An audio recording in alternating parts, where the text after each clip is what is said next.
Hello दोस्तों, स्वागत करता हूं एक बार फिर से आप सभी लोगों का। मैं विपिन बड़गोती आपके अपने प्लेटफॉर्म स्टडी स्थल में। जैसा कि दोस्तों आपको पता है कि हमने यूपी SSC पैट के लिए परिश्रम बैच को शुरू किया हुआ है। उसमें मैंने ज्योग्राफी को शुरू किया है। ज्योग्राफी में मैंने कुछ टॉपिक फिनिश कर दिए हैं। जो टॉपिक फिनिश कर दिए हैं सबसे पहले हम उन पर देखेंगे। एक बार अपने सिलेबस को देखेंगे, सिलेबस में हमने किन किन टॉपिक को खत्म कर दिया है। उन टॉपिक के बाद देखेंगे कि जो हमारा आगे आने वाला टॉपिक है वो कौन सा है, क्योंकि हम बिल्कुल क्या चलेंगे, एक सीरियल क्रम में चलेंगे जिससे आपको समझने में क्या हो, आसानी हो। सबसे पहले एक बार हम सिलेबस की तरफ देखते हैं कि ज्योग्राफी में हमने किन किन टॉपिकों को कंप्लीट कर लिया है। उन टॉपिकों के बाद जो हमारा टॉपिक आता है वो कौन सा आता है। सबसे पहले मैं आपको एक चीज बता दूं कि भूगोल में जो हम कर रहे हैं वो किसका भूगोल कर रहे हैं भैया, हम पहले भारत का भूगोल कर रहे हैं। ये बात तो आप समझ लेना एक बार। दूसरी बात, हमने क्या क्या पढ़ लिया है। सबसे पहली जो क्लास रही थी वो हमने अभी क्या थी, भारत का राजनीतिक भूगोल थी। उसके बाद हम किस पर गए, यानी भारत के भौतिक भूगोल पर गए। और भौतिक भूगोल में हमने क्या क्या करा, सबसे पहले हमने पर्वत, पहाड़ी, हिमनद, नदियां और नदियों की घाटियों को कर लिया। उसके बाद हमने क्या करा, भूजल संसाधन को कंप्लीट कर लिया। अगर मैं उसके बाद आगे टॉपिक की बात करूं, जो आज हमारा टॉपिक आएगा नेक्स्ट, अगर मैं बात करूं, अगर सीरियल क्रम में बात करूं तो हमारा टॉपिक आता है जलवायु और मौसम। और मैं यहां आपको एक चीज बता दूं कि हम जो भी चीज पढ़ेंगे वो किसकी पढ़ेंगे, भारत की पढ़ेंगे। हालांकि हल्का हल्का टच हम विश्व से उसको करते चलेंगे, लेकिन जो हमारा फोकस होगा वो किस पर होगा, भारत पर होगा। जैसे आज हमारा जो टॉपिक है जलवायु और मौसम होगा। अगर मैं बात करूं जलवायु और मौसम से यहां क्या चीजें रिलेट करती हैं, जैसे मरुस्थल है और आपका शुष्क क्षेत्र है, ये दोनों भी आपके जलवायु और मौसम से क्या करते हैं, रिलेट करते हैं। तो जो आज हमारा टॉपिक होगा वो भारत की जलवायु और मौसम होगा, और उसी के साथ साथ ये दोनों टॉपिक भी, मरुस्थल और शुष्क क्षेत्र भी इसी में कंप्लीट हो जाएंगे। बशर्ते बस ये भौतिक क्षेत्र में टॉपिक आते हैं। भौतिक मतलब उनसे होता है कि जिन चीजों को हम आराम से छू सकते हैं, देख सकते हैं और महसूस कर सकते हैं। जैसे आप कभी भारत के मरुस्थल स्तर पर जाओगे तो वहां क्या है, आप रेगिस्तान को देख सकते हो, आप शुष्क क्षेत्र को देख सकते हो, महसूस कर सकते हो। और दूसरा, ये वाले जो टॉपिक हैं वो कैसे टॉपिक हैं, आपके राजनीतिक हैं। लेकिन हम क्या करेंगे, जलवायु और मौसम तथा आपका मरुस्थल और शुष्क क्षेत्र को पढ़ेंगे, क्योंकि ये जो आपका आज सेशन होगा इन चारों टॉपिकों को क्या करने वाला है, कंप्लीट कर देगा। और अगर आपको ये टॉपिक अच्छे से नहीं आते हैं तो क्लास में अंत तक बने रहिएगा, क्योंकि जो आज आपकी क्लास होने वाली है ना, बहुत बेहतर होने वाली है। कहते हैं कि जलवायु हमें समझ नहीं आता, देखते हैं कि आज आपको कैसे समझ नहीं आता। इतने आसान तरीके से एक एक शब्दों का अर्थ लेके चलेंगे जिससे आपके मनोमस्तिष्क में जलवायु, मौसम, मरुस्थल और शुष्क क्षेत्र की सारे कॉन्सेप्ट आपके मनोमस्तिष्क में सेव हो जाएं। तो सबसे पहले मैं अगर बात करूं, पहला जो टर्म आता है वो आता है आपका जलवायु। और जलवायु को हम क्या बोलते हैं भैया, क्लाइमेट बोलते हैं। क्या बोलते हैं, क्लाइमेट। दूसरा जो हमारा टॉपिक है सबसे पहले वो क्या है जी, मौसम है। मौसम यानी आपका वेदर।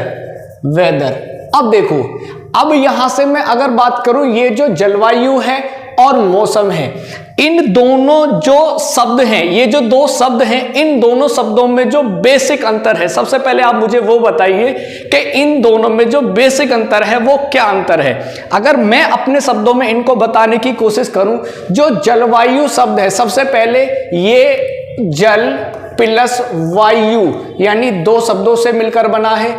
यानी किसी विशेष क्षेत्र में वहां का जल और वहां की जो वायु है वो कैसी है। सबसे पहली बात, अगर मैं बात करूं मौसम की, तो ये जो मौसम शब्द है भैया, ये मौसम शब्द जो है ये अरबी के मौसिम शब्द से बना है। किस शब्द से बना है भैया, मौसिम। और ये मौसिम किस भाषा का शब्द है भैया, ये अरबी भाषा का शब्द है। अब इसमें और इसमें क्या डिफरेंस है, यानी अगर परीक्षा यानी जो हमारे परीक्षक है उन्होंने सिलेबस में एक ही शब्द को क्यों नहीं दे दिया है। अगर मैं आपको समझाने की बात करूं तो ये जो जलवायु है ये हमारे वायुमंडल में दीर्घकालिक प्रभाव को दिखाता है। कैसा प्रभाव को दिखाता है भैया? दीर्घकालिक। दीर्घकालिक का मतलब है जो लंबे समय में हमारे वायुमंडल पर दिखाई दे, मतलब यानी लगभग इसमें जो बदलाव होगा वो कितने वर्षों में होगा भैया? लगभग 30 वर्षों में होगा। और अगर मैं बात करूं मौसम की तो मौसम में जो बदलाव होगा वो कैसा होगा भैया? अल्पकालिक होगा। अल्पकालिक। अल्पकालिक का मतलब क्या हो सकता है भैया? ये आपका दैनिक हो सकता है, आपका क्या हो सकता है? साप्ताहिक भी हो सकता है। जैसे आपने कई सारी मूवियों में, आप मूवी वगैरह बहुत देखते हो, इन दोनों शब्दों में एक शब्द का प्रयोग बहुत ज्यादा आपने सुना होगा। कौन सा सुना होगा? आप देखते हो जलवायु शब्द का प्रयोग किसी भी मूवी में या किसी गाने में नहीं देखा होगा, लेकिन अगर मैं मौसम की बात करूं तो मौसम को कई सारी मूवी में आपने सुना होगा। जैसे एक बहुत प्यारा गाना है, आप सुनते भी होंगे कि मेरे यार बदलना जाना मौसम की तरह। मतलब वो क्या कहना चाह रहे हैं कि जो उनका यार है वो मौसम की तरह ना बदले। मतलब एकदम मौसम क्या है, बहुत जल्दी परिवर्तित होता है। कहीं आपने ऐसा सुना है कि मेरे यार बदलना जाना जलवायु की तरह? क्योंकि ये जलवायु दीर्घकालिक टॉपिक है, मतलब दीर्घकाल में इसके प्रभाव दिखाई देते हैं, जबकि जो मौसम है ये अल्पकालिक है, यानी इसके प्रभाव दैनिक रूप से, साप्ताहिक रूप से दिखाई देते हैं। और एक आपने और गाना सुना होगा, कौन सा? आज मौसम बड़ा बेईमान है। आज यानी वो किसकी बात कर रहा है? दैनिक की बात कर रहा है, दिन की बात कर रहा है। तो मौसम में क्या आ सकते हैं? दिन में बदलाव दिखाई दे सकता है, सप्ताह में बदलाव दिखाई दे सकता है, लेकिन जलवायु बहुत लंबे समय में हमारे वायुमंडल में दिखाई देती है। अब आगे बात करते हैं। अब ये जो जलवायु है और ये मौसम है, इसको प्रभावित करने वाले कौन कौन से कारक हैं, यानी हमारी जलवायु का जो परिवर्तन होगा वो किन किन कारणों से होगा, हमारे मौसम पर उनका क्या क्या प्रभाव होगा। देखो, कारक दोनों के एक ही होंगे। जैसे मैं बात करूं, सबसे पहला जो इन पर प्रभाव दिखाई देगा वो किसका प्रभाव दिखाई देगा भैया? तापमान का प्रभाव दिखाई देगा। यानी टेम्परेचर से सबसे पहले मौसम पर प्रभाव होगा, उसके बाद किस पर प्रभाव होगा? जलवायु पर प्रभाव होगा। अगर मैं सेकंड बात करूं तो ये सेकंड है आपका आर्द्रता। आर्द्रता मतलब होता है ह्यूमिडिटी, यानी तापमान, टेम्परेचर, और सेकंड आपका आर्द्रता। तीसरी में बात करूं, जो तीसरी बात आती है आपकी दबाव की आती है भैया, दबाव यानी आपका प्रेशर, यानी प्रेशर को अभी हम आगे समझेंगे। हालांकि सबसे मैं आपको एक चीज बता दूं, अगर आप एक एक शब्द का मतलब समझ रहे हैं तो आपका एक भी प्रश्न यानी जलवायु से, आपके मौसम से गलत नहीं होगा, बशर्ते आपको उन शब्दों का क्या पता हो, अर्थ पता होना चाहिए। जैसे अगर मैं फोर्थ की बात करूं तो फोर्थ पे क्या आता है भैया? पवने आता है। कौन सा आता है? पवने। यानी आपका तापमान कैसा है, आपकी आर्द्रता कैसी है वहां की, वहां दबाव कितना है, और वहां पवने कैसी हैं। अब मैं अगर बात करूं कि इन चारों से मिलकर ही हमारा प्रभाव किस पर पड़ता है? मौसम पर पड़ता है। और वो मौसम किस में बदलाव लेके आता है भैया? जलवायु में बदलाव लेके आता है। अब ये तो दिनों दिन की बात हो गई। अब ये जो मौसम होता है भैया, मौसम दिन प्रतिदिन बदलता रहता है, लेकिन जलवायु बहुत लंबे समय में। जैसे अब मैं बात करता हूं, जैसे हमारे जो भारत की जलवायु है वो कैसी जलवायु है। अब आपने एक शब्द सुना होगा कि जी उष्ण कटिबंधीय, उष्ण कटिबंधीय, और उसके शब्द में जुड़ जाता है मानसूनी। अब ये क्या है जी? ये उष्ण कटिबंधीय मानसूनी क्या वर्ड है? अब हमने सबसे पहले इस उष्ण कटिबंधीय को समझेंगे। इस उष्ण कटिबंधीय को ट्रॉपिकल वर्ड के नाम से इंग्लिश में जाना जाता है।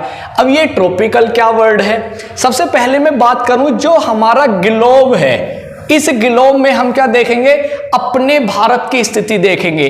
अब सबसे इसके बीचों बीच कौन सी रेखा है भैया? इक्वेटर रेखा है। इस इक्वेटर रेखा को किस किस नाम से जानते हैं? विषुवत रेखा के नाम से जानते हैं और भूमध्य रेखा के नाम से इसको जानते हैं।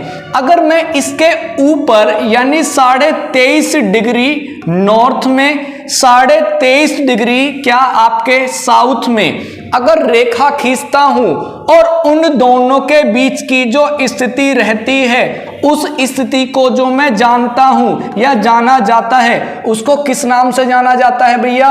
उष्णकटिबंधीय के नाम से जाना जाता है। अब ये उष्णकटिबंधीय क्यों जाना जाता है, यानी इसको ट्रॉपिकल क्यों बोलेंगे भैया? ये भी तो हमको पता होना चाहिए, ट्रॉपिकल आखिर क्यों बोलते हैं। अब भैया ट्रॉपिकल बोलने के दो कारण हैं। जो हमारे सूर्य देव है ना, वो सूर्य देव की जो किरणें होती हैं वो क्या करती हैं? वर्ष भर यानी 23.5 डिग्री नॉर्थ में और 23.5 डिग्री साउथ में वर्ष भर चमकती रहती हैं। बस होता क्या है, पहले वो सूर्य की किरणें उत्तरायण की तरफ होती हैं और उत्तरायण के बाद फिर क्या हो जाती हैं? वो दक्षिणायन हो जाती हैं। बस सिर्फ इतना अंतर है, लेकिन वर्ष भर यहां चमकती हैं। तो इस वाले पार्ट को हम किस नाम से जानते हैं भैया? उष्णकटिबंधीय के नाम से जानते हैं। अगर मैं बात करूं, इसको हम समझेंगे, यानी जो सूर्य की किरणें बदलती हैं, उन किरणों को बदलने पर ही किस में बदलाव आ जाता है भैया? ऋतुओं में बदलाव आ जाता है। अब ये ऋतु क्या चीज है, इन ऋतुओं को भी पढ़ेंगे, क्योंकि ऋतुओं से भी क्या होंगे? हमारे प्रश्न बनेंगे। ये जो ऋतुएं हैं ना, सामान्यतः अगर मैं भारत में बात करूं तो ये 4 प्रकार की ऋतुएं होती हैं जो हमारे मौसम को बदलने का काम करती हैं। सबसे पहले हमारे पास ये उष्णकटिबंधीय वर्ड आया, हमने इसको समझ लिया, यानी 23.5 डिग्री उत्तर और 23.5 डिग्री साउथ यानी दक्षिण के बीच का जो भी पार्ट है उसको क्या बोलेंगे? उष्णकटिबंधीय बोलेंगे। इसको एक वर्ड और आता है, उपोष्ण या शीतोष्ण, उनको भी समझ लेते हैं। अगर मैं 23.5 के ऊपर नॉर्थ में चलूं तो यहां पर 66.5 डिग्री नॉर्थ में एक लाइन और खींची गई है। ऐसे ही साउथ में 66.5 डिग्री एक रेखा मकर रेखा से समांतर और खींची गई है। अब ये जो पार्ट है, यानी इसके ऊपर का पार्ट और ये इसके नीचे का पार्ट, ये जो पार्ट है, इस पार्ट को किस नाम से जानते हैं भैया? ये जो पार्ट है इसको भैया 2 नाम से जानते हैं। कौन कौन सा? एक तो उपोष्ण के नाम से जानते हैं। किस नाम से जानते हैं भैया? उपोष्ण। और दूसरा इसका नाम क्या है? शीतोष्ण। एक नाम इसको क्या बोलते हैं? उपोष्ण, और दूसरा इसका नाम क्या है भैया? शीतोष्ण। अब ये क्या बला है भाई, इन दोनों शब्दों का मतलब समझते हैं। उपोष्ण यानी अगर मैं इस शब्द का संधि विच्छेद करूं तो इसका मतलब क्या है? उप प्लस उष्ण, यानी वो ये कह रहे हैं कि उष्ण के बराबर का जो क्षेत्र है उसको क्या बोलते हैं? उपोष्ण बोलते हैं। जबकि शीतोष्ण किसको बोलते हैं? यानी 66.5 से ऊपर का जितना क्षेत्र है इसको किस नाम से जानते हैं? शीतकटिबंधीय के नाम से इसको जानते हैं। अब ये जो शीतकटिबंधीय है ये आपका नॉर्थ पोल पर और आपका ये साउथ पोल पर भी ये क्या है? आपका शीतकटिबंधीय है। अब शीतकटिबंधीय कहाँ है भैया? यहां पर सूर्य देव की किरणें नहीं पहुंच पाती।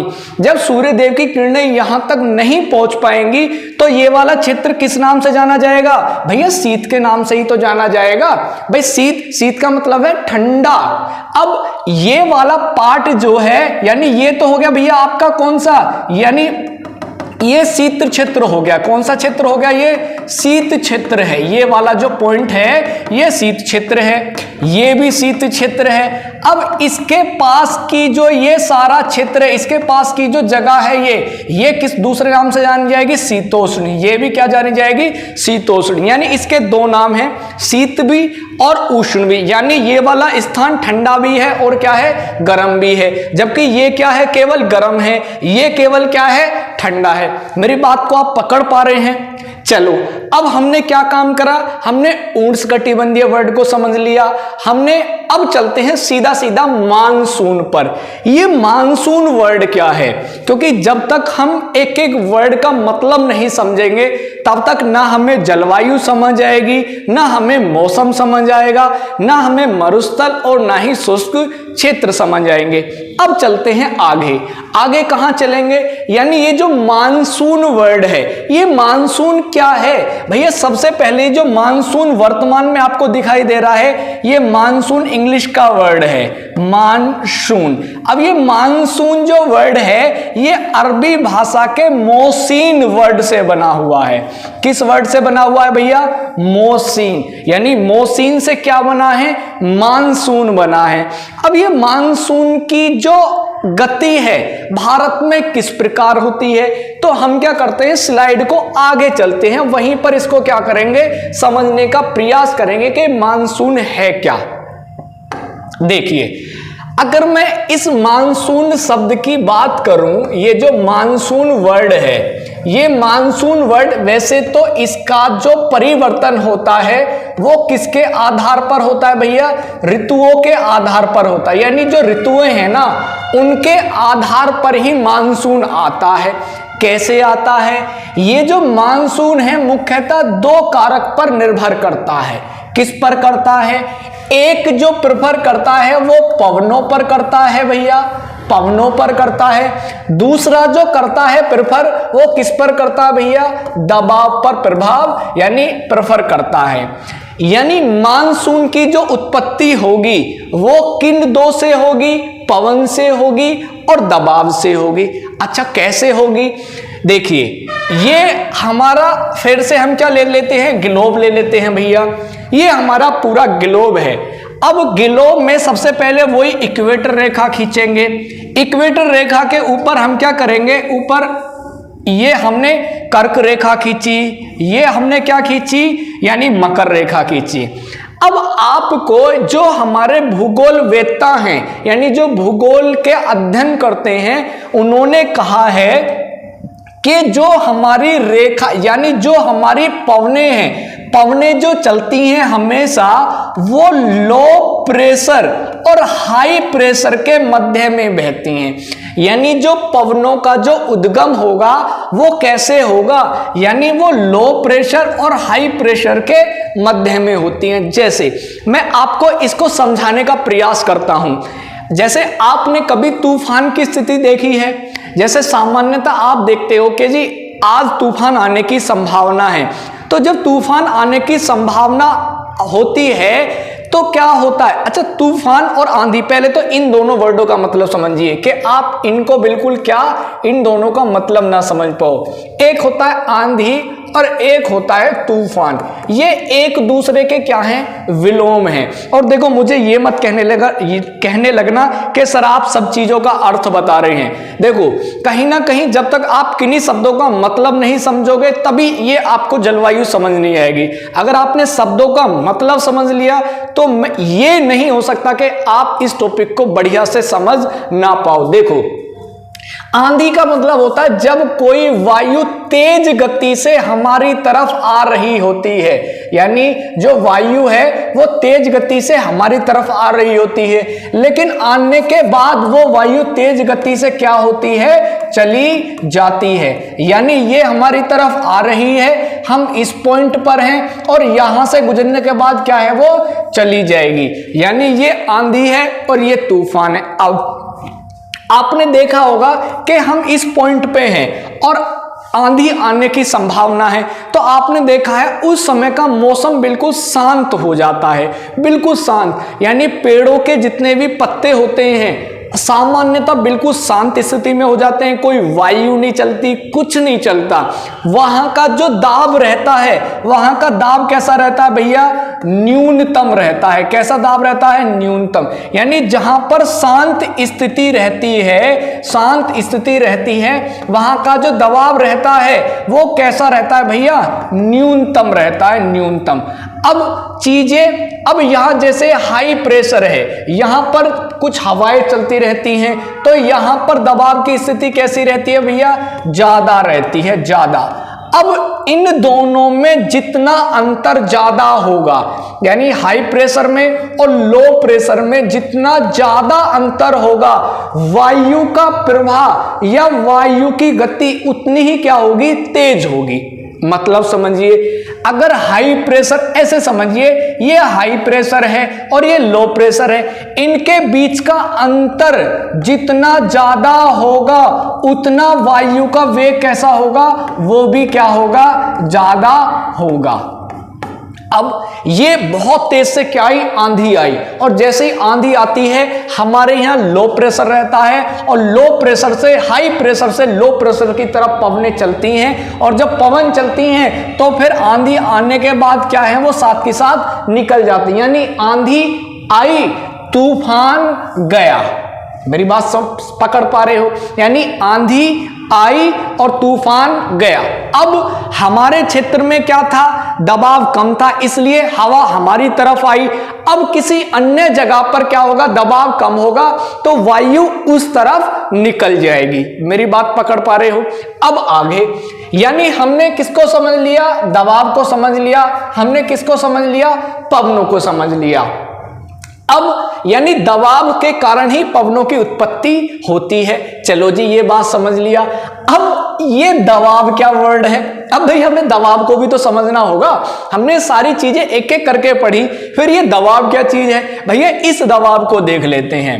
देखिए, ये जो हमारे इधर सूर्य देव है ना, ये सूर्य देव ऐसे व्यक्ति हैं, ऐसे देव हैं कि जहां पर भी इनकी दृष्टि पड़ती है ना, वहीं पर क्या हो जाता है, दबाव कम हो जाता है। अब वो ऐसी क्या दृष्टि डालते हैं, यानी जहां पर भी मान लो इनकी किरणें पड़ती हैं, वहां पर वायु कैसी हो जाती है, हल्की हो जाती है। और जब वायु हल्की हो जाती है तो वो गर्म होकर कहां होने लगती है, ऊपर की तरफ उठने लगती है।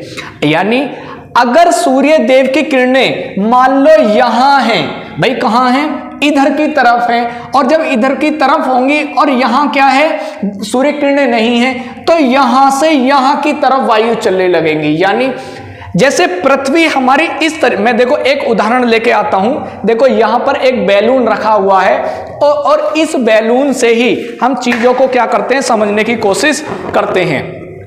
देखिए, ये जैसे हमारी पृथ्वी की आकृति है, इस पृथ्वी की ये चारों तरफ से बिल्कुल गोल है ना, ये ऐसे भी गोल है और ऐसे भी गोल है। अब इसमें क्या होगा कि अगर हम यहां से ऊपर की तरफ देख रहे हैं तो भी ऊंचा नीचा हो रहा है।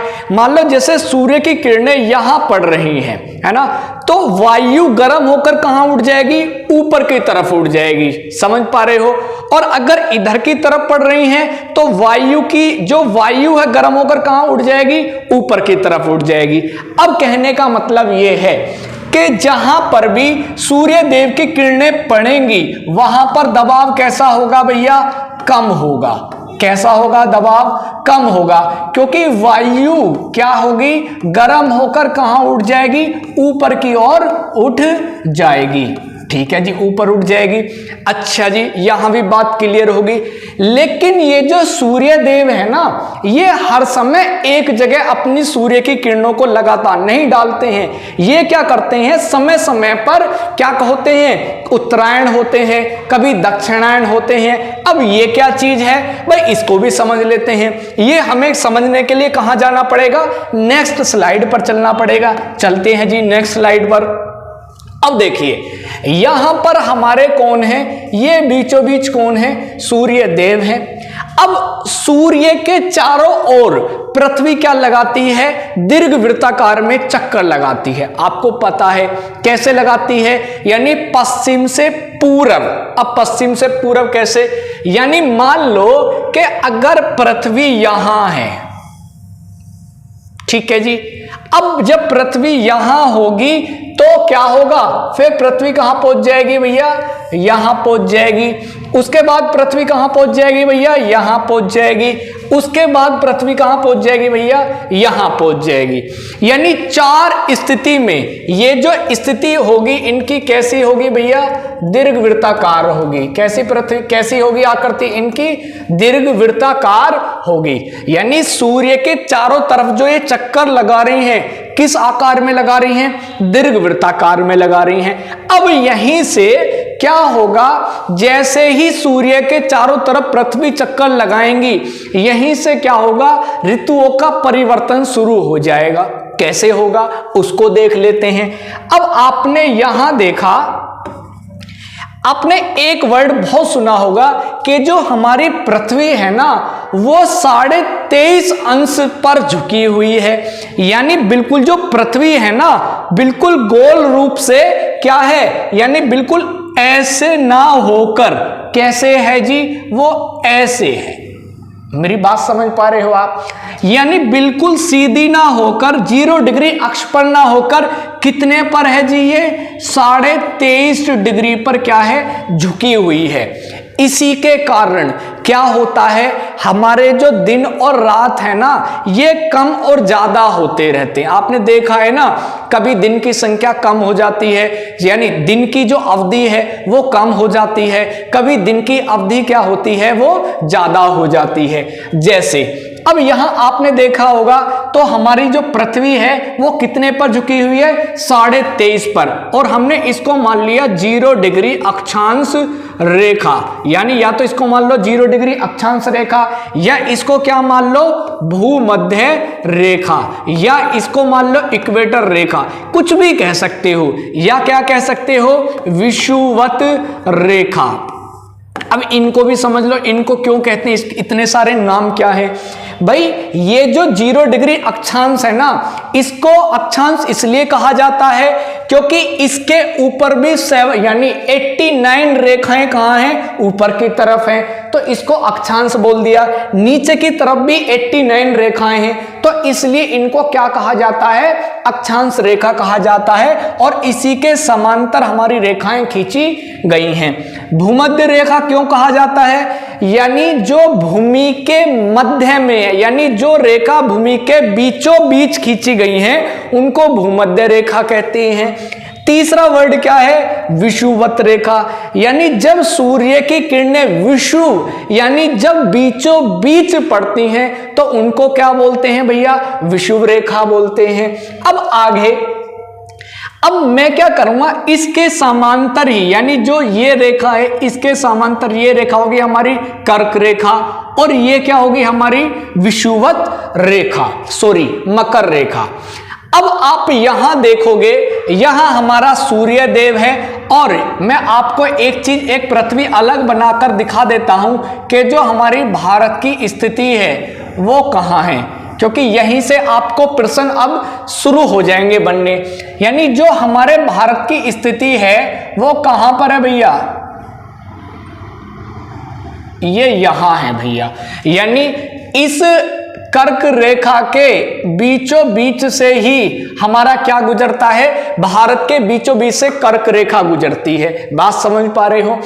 अब एक सिचुएशन में जो सूर्य की किरणें हैं वो किस पर पड़ेंगी, लंबवत, यानी सीधी कर्क रेखा पर पड़ेंगी। किस पर पड़ेंगी भैया, कर्क रेखा पर पड़ेंगी। और जब ये कर्क रेखा पर पड़ेंगी तो ये स्थिति कैसी होगी भैया, कैसी स्थिति होगी भाई, गर्म, यानी जब सूर्य की किरणें कर्क रेखा पर पड़ेंगी, यानी जब यहां पर पड़ेंगी सूर्य किरणें, तो यहां स्थिति कैसी होगी भैया, भैया गर्म नहीं होगी। जब गर्म नहीं होगी और जब स्थिति गर्म होगी तो यहां पर कौन सी ऋतु हो जाएगी भैया, ग्रीष्म ऋतु हो जाएगी। कौन सी ऋतु हो जाएगी भैया, ग्रीष्म ऋतु हो जाएगी। और ये ग्रीष्म ऋतु की जो अवस्थिति बनेगी, किस तिथि को बनेगी भैया, 21 जून को बनेगी। किसको बनेगी भैया, 21 जून को बनेगी। अब आपने देखा होगा, यानी उत्तरी गोलार्ध में, यानी ये आपका इससे ऊपर क्या होता है, उत्तरी गोलार्ध होता है, और इससे नीचे क्या होता है, दक्षिणी गोलार्ध। यानी जब सूर्य देव उत्तरायण होते हैं तो जब कर्क रेखा पर पड़ते हैं तो इसमें क्या होता है, उत्तर भारत का सबसे बड़ा दिन होता है। सुना है ना, सबसे बड़ा दिन। और वो सबसे जो बड़ा दिन है वो कब होता है भैया, यानी 21 जून को होता है। ये बात समझ लेना।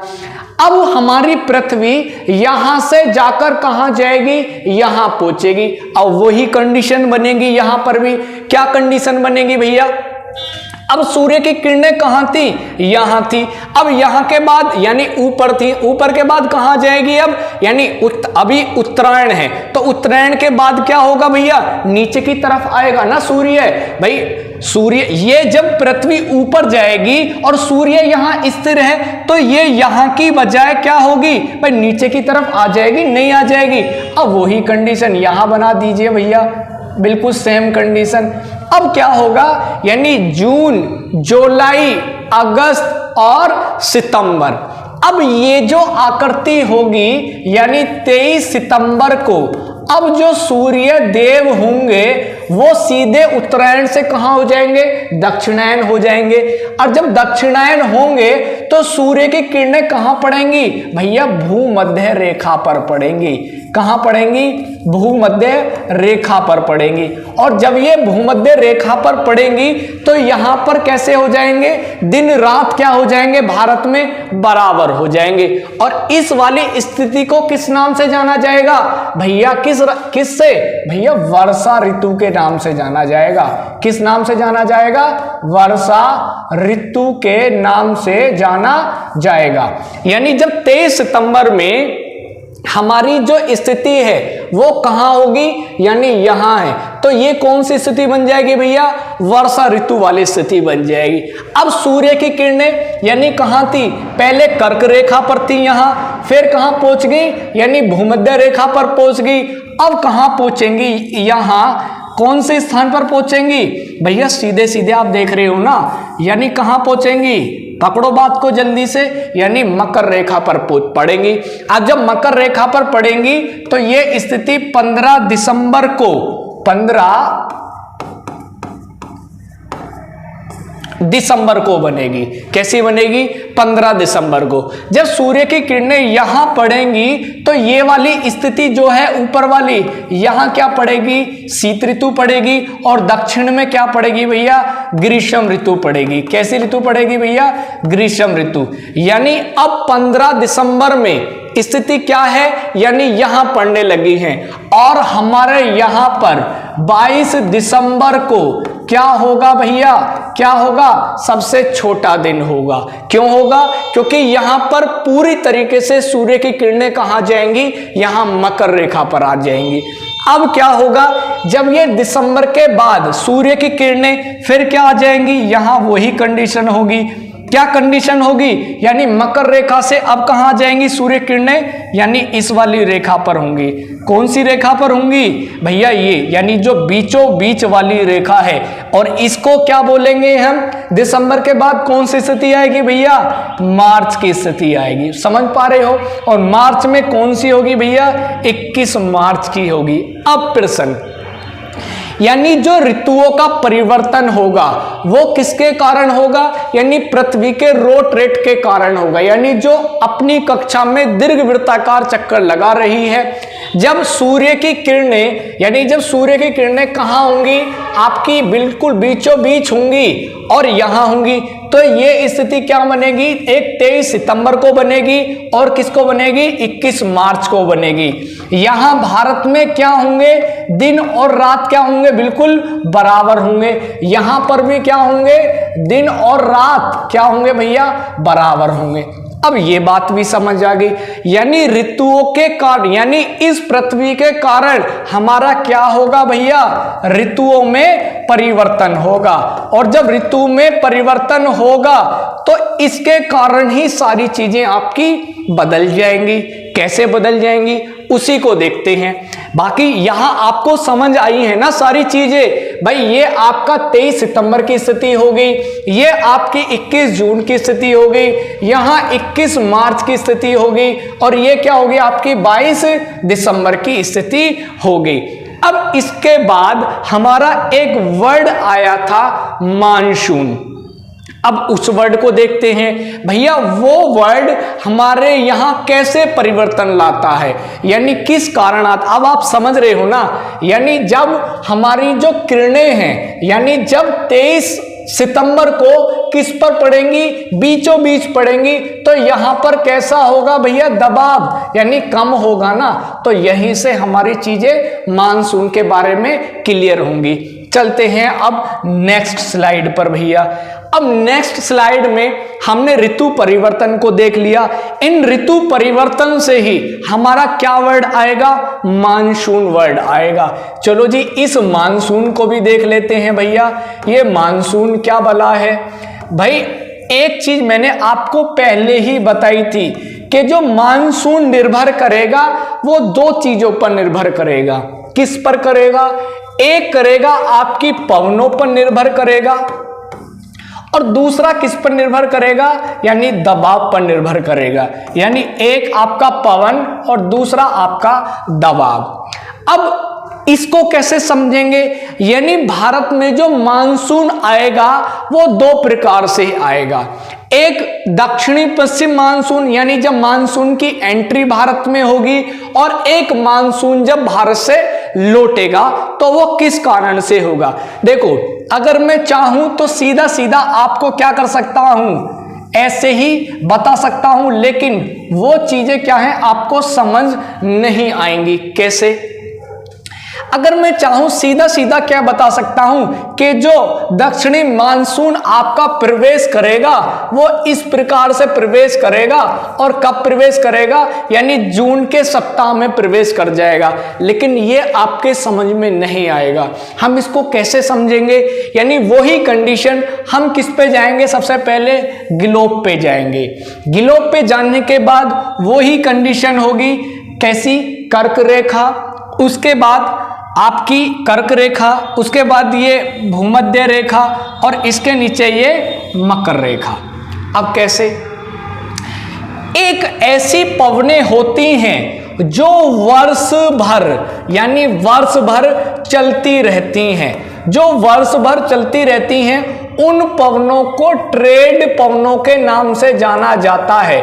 ट्रेड पवनों का मतलब यहां किसी व्यापार से नहीं है, बस उसका नामकरण किया गया है। अब नामकरण कैसे किया गया है, ये जो पवने हैं, ये पवने हमेशा किस तरफ से, यानी अब पहले एक बात समझो कि जैसे जब सूर्य की किरणें, यानी सूर्य किरणें, जो सूर्य देव हमारे हैं, मान लो सूर्य की किरणें यहां पड़ रही हैं, तो यहां से ऊपर की तरफ हमारी हवाएं गर्म होकर ऊपर उठेंगी, तो यहां से ये पवने ऐसे चल रही हैं, ऐसे समझिए, ये कंडीशन। अब ये जो पवने हैं इनको ट्रेड पवने कहते हैं, या हिंदी में भारत में इनको किस नाम से जाना जाता है, व्यापारिक पवनों के नाम से जाना जाता है, व्यापारिक पवने। अब इन व्यापारिक पवनों का जो उद्गम होता है वो कैसे होता है, आप उसको समझिए। यानी इन पवनों को पछुआ पवने भी कहा जाता है, पछुआ पवने। अब ये जो पछुआ पवने हैं और पूर्वा पवने हैं, यानी अगर कोई पवने पश्चिम से चली तो उनको पछुआ पवन कहेंगे, जो पवने पूर्व से चली उनको क्या कहेंगे, पूर्वा पवने कहेंगे। अब आगे, यानी जो हमारे सूर्य देव की किरण जैसे भी जिस स्थान पर पड़ती हैं वहीं से हवा क्या होती है, गर्म होकर ऊपर उठने लगती है। अब क्या होगा, यानी ये जो पवने पश्चिम की दिशा में चल रही होती हैं, लेकिन जैसे ही बीच में दबाव कम होता है तो इन पवनों की स्थिति कैसे हो जाती है, यानी इधर की बजाय क्या बदल जाती है, नीचे की तरफ बदल जाती है, यानी 0 डिग्री की तरफ बदल जाती है। कहां बदल जाती है भैया, 0 डिग्री की तरफ बदल जाती है। अब ये जो जैसे ही 0 डिग्री में ये बदलेगी, अब ऊपर से भी यानी पवने आ रही हैं और नीचे से भी पवने आ रही हैं। जब ये दोनों पवने आपस में मिलेंगी तो ये जो बीच वाला क्षेत्र है ये कैसा क्षेत्र बन जाएगा भैया, डोल ड्रम का क्षेत्र बन जाएगा। कैसा क्षेत्र बन जाएगा भैया? डोल ड्रम। डोल ड्रम का मतलब समझते हो कि ये पवनें डामाडोल हो जाएंगी, यानी बीच के क्षेत्र में आकर आपस में एक ऐसा स्थान बना लेंगी जहां क्या होगा? घर्षण होगा। भाई ऊपर से पवनें नीचे की तरफ आई और नीचे से पवनें कहां आई? ऊपर की तरफ आई, तो इसको क्या बोलेंगे? डोल ड्रम या शांत क्षेत्र। क्यों भाई? ये दोनों कैसी हो गई? यानी दोनों की स्थिति क्या होगी? बीच में आ गई। अब आगे कैसे चलेंगे?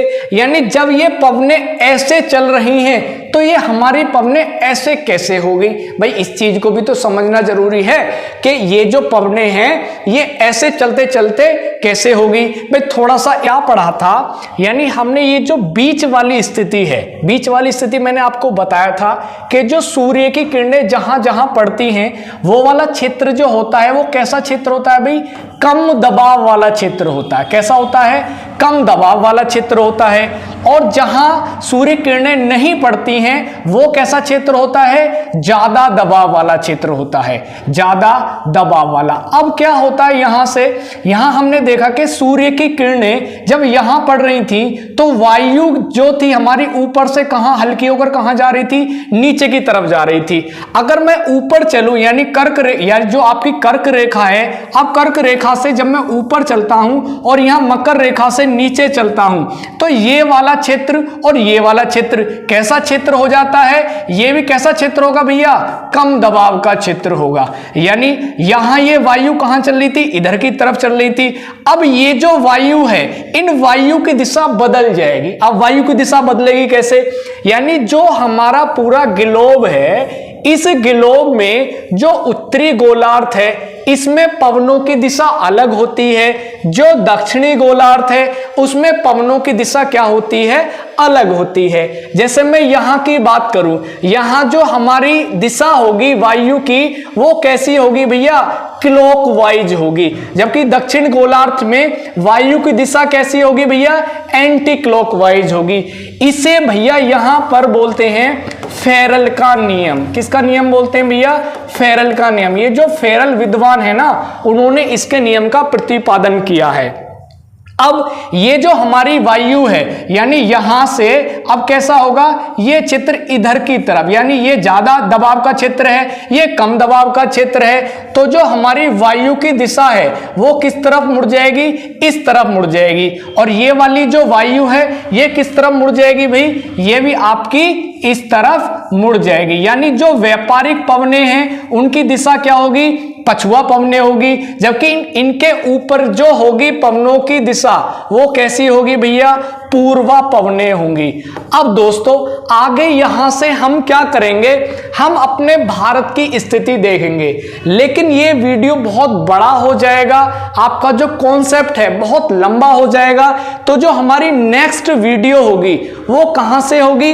यानी जब भारत में मानसून प्रवेश करेगा वो कैसे प्रवेश करेगा, यानी ये जो पवनों की दिशा है, ये जो आपका दक्षिण पश्चिमी मानसून है, यहां से आपका उत्तर पूर्वी मानसून है, ये कैसे कैसे प्रवेश करेंगे भारत में, कहां कहां प्रवेश करेंगे।